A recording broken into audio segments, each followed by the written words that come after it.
मिस्र की बंदरगाह दामी अता पर ड्रोन हमला हुआ है, जिससे 2 जहाज़ों में आग लग गई। वाक़े में कोई जानी नुकसान नहीं हुआ।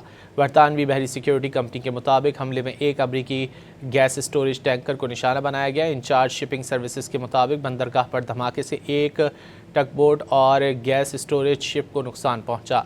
मुतासर जहाज़ों को बंदरगाह की हदूद से दूर दीगर टर्मिनल्स और बर्थों पर पहुंचा दिया गया। हुक्काम के मुताबिक धमाके के बाद बंदरगाह पर लगने वाली आग पर काबू पा लिया गया है।